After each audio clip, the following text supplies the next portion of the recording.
अस्सलाम वालेकुम। आज के सेशन के अंदर हम लोग ये डिस्कस करेंगे कि ई कॉमर्स पे काम करने की सही स्ट्रेटजी क्या है। बहुत सारे स्टूडेंट सवाल पूछ रहे होते हैं, हमजा भाई हम जॉब छोड़ दें, पढ़ाई छोड़ दें, हमने किसी की सक्सेस स्टोरी देखी है, वो इतने लाख कमा रहा है, या हमने किसी ट्रेनर की वीडियो देखी है, उसने कहा ये कोर्स बाय कर लो, उससे इतने लाख बन जाएगा। एक फ्रेमवर्क है, वो मैं आपको बता देता हूँ। उसको फॉलो करेंगे, उसके हिसाब से फिर आप अपना डिसीजन लेंगे तो आप कभी नुकसान नहीं उठाएंगे। क्योंकि ई कॉमर्स आज आप जब काम शुरू करते हैं, आपका पैसा बनना शुरू होता है, तो वो आपको नहीं पता जो आज आप पैसा बना रहे हैं कल वो आपके लिए नुकसान में बदल जाए। ठीक है, तो उसके लिए कुछ कैलकुलेशंस का करना ज़रूरी है। अब अभी आप भूल जाएं कि आप ई कॉमर्स कर रहे हैं, आप जॉब कर रहे हैं, आप बिजनेस कर रहे हैं। अभी ये मैं एक फ्रेमवर्क आपको बता रहा हूँ, इसके हिसाब से सब कुछ क्लियर हो जाएगा। अभी आपको यहाँ पर आपकी एज आ गई 60 साल तक। अगर आप 20 साल के, यहाँ आप 20 से स्टार्ट करें, 40 के 40 से स्टार्ट करें। उसके बाद आपके मंथली एक्सपेंस आ गए। जो आपके मंथली एक्सपेंस है वो आप यहाँ पे लिखें। मैं लेट से अज्यूम कर रहा हूँ कि 1 लाख रुपए आपका मंथली एक्सपेंस है। ठीक है, एट द एज ऑफ 30। अब आप हुए 31 साल के, तो यहाँ पर अब आपका मंथली एक्सपेंस बढ़ के 1,10,000 रुपये हो गया, क्योंकि इन्फ्लेशन है। हर साल 10% के हिसाब से महंगाई हो रही है। पाकिस्तान में तो बहुत ज़्यादा हो रही है, लेकिन ओवरऑल अगर आप 20 साल का पीरियड देखें तो 8 से 10% की इन्फ्लेशन रेट है।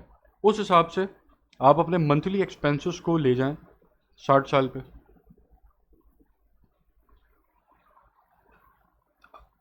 सही है। अब यहाँ पर अब आप ये देखें कि जो आपका मंथली एक्सपेंस 1 लाख रुपए था एट द एज ऑफ 30, वो आपका monthly expense at the age of 45 4,17,000 रुपये होगा। मतलब कि जो ज़िंदगी आप 30 साल की उम्र में 1 लाख रुपए खर्च कर कर जी पा रहे थे, वो सेम ज़िंदगी आपको जीने के लिए एट द एज ऑफ 45 4,17,000 रुपये खर्च करने पड़ेंगे। ठीक है, इन्फ्लेशन की वजह से। अच्छा, अब आप आ जाएं अदर एक्सपेंसेस पे।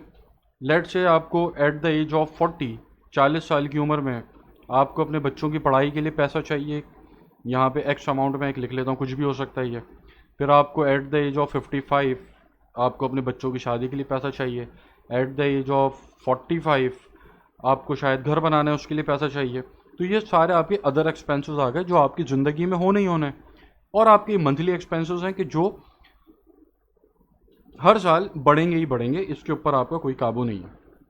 तो अब ये आपकी पूरी ज़िंदगी का सिस्टम आपके सामने आ गया एक शीट के ऊपर।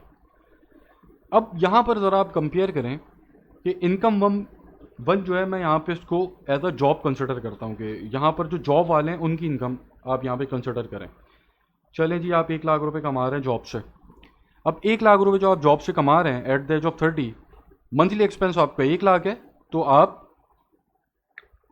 जो कमा रहे हैं वो आपका एक्सपेंसेस के अंदर जा रहा है। ठीक है, अब एट द एज ऑफ 32 अगर आप जॉब कर रहे हैं तो आपको जो इंक्रीमेंट मिलता है वो तकरीबन 5 से 6% का है। तो अगर आप 5% के हिसाब से भी ग्रो करते हैं तो एट द एज ऑफ 40 साल की उम्र में आपकी तनख्वाह होगी तकरीबन 1.5 लाख रुपए होगी, 1,62,000 रुपये होगी। और जो आपके मंथली एक्सपेंसेस हैं वो होंगे 2,60,000 तकरीबन। तो आप ये देखें, अब डिफरेंस आ गया। अब जॉब के ऊपर अगर आपकी पोजीशन ऐसी पोजीशन नहीं है कि जहाँ पर तेज़ ग्रोथ मिले, तो वहाँ पर आप अल्टीमेटली जैसे जैसे टाइम आगे बढ़ता चला जाएगा आप गुर्बत की तरफ जाते चले जाएंगे। भले अभी आप जो आपकी तनख्वाह है उसके ऊपर आपकी ज़िंदगी अच्छी गुजर रही है, लेकिन जिस हिसाब से महंगाई हो रही है, अगर उस हिसाब से आपकी जॉब में सैलरी नहीं बढ़ी तो आप अल्टीमेटली गरीब हो रहे हैं, आप गुर्बत की तरफ जा रहे हैं। और जैसे जैसे साल आगे बढ़ेगा आप और गरीब होते चले जाएंगे, आपके मंथली एक्सपेंसेस बहुत ज़्यादा हो जाएंगे, आपकी सैलरी कम हो जाएगी। तो ये एक सिनेरियो हो गया जॉब का। इनकम टू अब हम देख लेते हैं जो फिजिकल बिजनेस कर रहे हैं। यहाँ पे ऑनलाइन बिजनेस की बात नहीं हो रही, फिजिकल बिजनेस की बात हो रही है। आपकी एक शॉप है, शॉप है, शू स्टोर है आपका एक।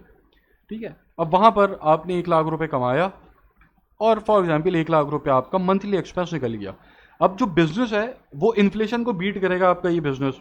ठीक है, अब यहाँ पर अगर इन्फ्लेशन हो गई है, महंगाई 10% बढ़ी है, तो आपकी इनकम भी बढ़ जाएगी। ठीक है, ऐसे करके आपकी एट द एज ऑफ 40 तक अगर मैं जाऊं तो जो आप कमा रहे हैं वो आपके एक्सपेंसेस में जा रहे हैं। तो अगर आप फिजिकल कोई बिजनेस कर रहे हैं तो उसके अंदर ना आप अमीर हुए ना आप गरीब हुए। अमीर हो सकते हैं, लेकिन अभी हम बिल्कुल वर्स्ट सिनेरियो की बात कर रहे हैं कि क्या हो सकता है। ना आप अमीर हुए ना आप गरीब हुए। जो लाइफ स्टाइल आपका 30 साल की उम्र में था वही 40 साल पे, और ऐसे ही वही आपकी जैसे जैसे आगे बढ़ती चली जाएगी उम्र, आगे बढ़ता चला जाएगा। तो ये आ गया आपका बिजनेस। यहाँ पे मैं लिख लेता हूँ जॉब, जॉब, और ये आपका आ गया बिजनेस। सही है। अब आपकी आ गई इनकम 3, इसको हम ले लेते हैं ई कॉमर्स। इसको हम ले लेते हैं ई कॉमर्स में।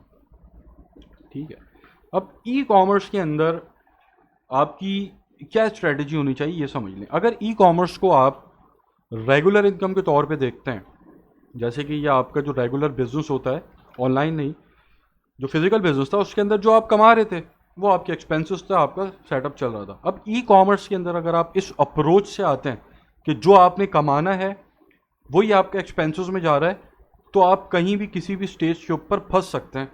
कैसे फंस सकते हैं कि आपने 1 लाख आपके खर्चे हैं, 1 लाख आपने कमा लिया। ठीक है, उसके बाद आपने ग्रो किया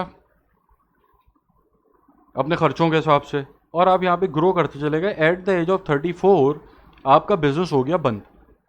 फेसबुक ने बोला कि भाई अब पाकिस्तान अब फेसबुक पे ऐड नहीं चला सकता। गूगल ने बोला अब हम अलाउ नहीं कर रहे पाकिस्तानियों के को ऐड चलाएं फेसबुक के अपने प्लेटफॉर्म पे, गूगल पे। तो अब आप कहाँ पे खड़े हैं? आप तो एक रेगुलर इनकम ले रहे थे ई कॉमर्स से, न पीछे आपकी जॉब है न पीछे आपका कोई फिजिकल बिजनेस है, आपके पास एक सिंपल ई कॉमर्स का सहारा था जो कि अब बंद हो गया। अब आप क्या करेंगे? ठीक है, अब ये चीज़ आपको कहीं का नहीं छोड़ेगी अगर आप इस अप्रोच के साथ काम कर रहे हैं कि जितने मेरे खर्चे हैं उतना मैं महीने का बना के सुकून से बैठा हूँ। ई कॉमर्स के अंदर, ई कॉमर्स एक अपॉर्चुनिस्टिक बिजनेस है, इसके अंदर आपने स्केलिंग कर दी। अगर आप ई कॉमर्स में स्केलिंग अप्रोच के साथ नहीं आ रहे तो आपके साथ अगर ये वाला सीन हो गया कि एट द एज ऑफ 34 4 साल आपका बिजनेस बड़ा अच्छा चला, लेकिन एट द एज ऑफ 34 अगर ई कॉमर्स बंद हुई आपकी, तो आप तो फारिग हो गए। अब ये जो जॉब वाला है, अगर एट द एज ऑफ 34 इसकी जॉब चली जाती है तो इसके पास जॉब का एक्सपीरियंस है, ये किसी दूसरी कंपनी में जॉब के लिए अप्लाई कर सकता है, 6 महीना फारिग बैठेगा, लगी जाएगी जॉब। जो ये बिजनेस कर रहा है, अगर इसके बिजनेस के अंदर कोई ऊंच नीच हो जाती है तो इसका बिजनेस वैसी कस्टमर बेस बना हुआ है, लोग जानते हैं, लोग लेते हैं, रेगुलर कस्टमर्स हैं। आपका क्या होगा अगर एट द एज ऑफ 34 आपका ई कॉमर्स बंद हुआ? तो आपका क्या होगा? आपके पास तो आपका प्लेटफॉर्म चला गया पूरा जिसके ऊपर आप काम कर रहे थे। अब आप क्या करेंगे?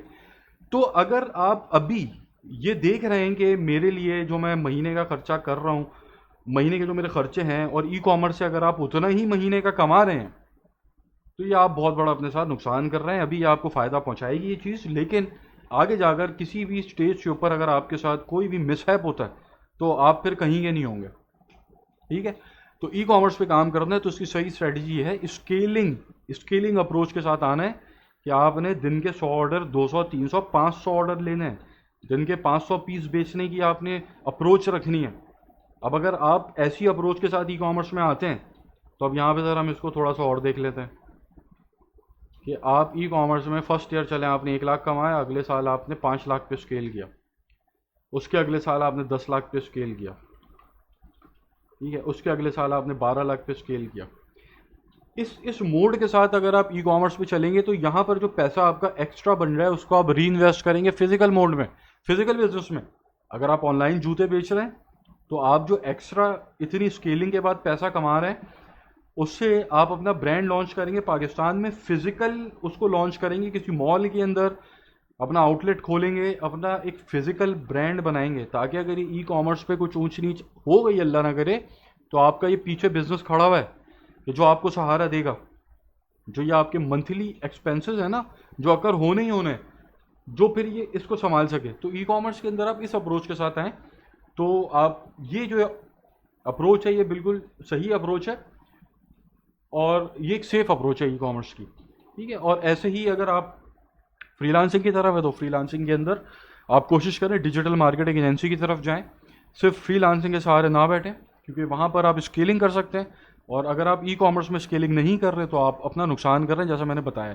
अब यहाँ पर आप जब ज़्यादा पैसे कमा रहे होते हैं ई कॉमर्स के अंदर, तो यहाँ पर री इन्वेस्ट कर रहे होते हैं। आप अपने फिजिकल स्टोर की तरफ जा सकते हैं, आप अपना पैसा और डोमेन्स के अंदर इन्वेस्ट कर सकते हैं, और बहुत सारी चीज़ें करने को वहाँ पर आप अपनी इन्वेस्टमेंट कर सकते हैं कि जहाँ से आपका ये वाला जो पार्ट है ये कवर अप होगा। क्योंकि अल्टीमेट गोल तो यही है कि ये वाला जो दो कॉलम्स हैं, ये मंथली एक्सपेंसेस और अदर एक्सपेंसेस, ये दो कवर करना है। ज़िंदगी का सबकी यही मकसद है।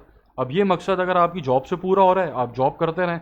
अगर आपके बिजनेस से पूरा हो रहा है, फिजिकल बिजनेस से, तो आप ई कॉमर्स की तरफ ना आए, आपकी मर्जी। लेकिन अगर आप ई कॉमर्स की तरफ हैं, तो ई कॉमर्स के अंदर जो मैंने आपको बताई है अप्रोच, इस अप्रोच के साथ आपको काम करना पड़ेगा, जब भी फिर आपके लिए ये चीज़ फ़ायदेमंद है।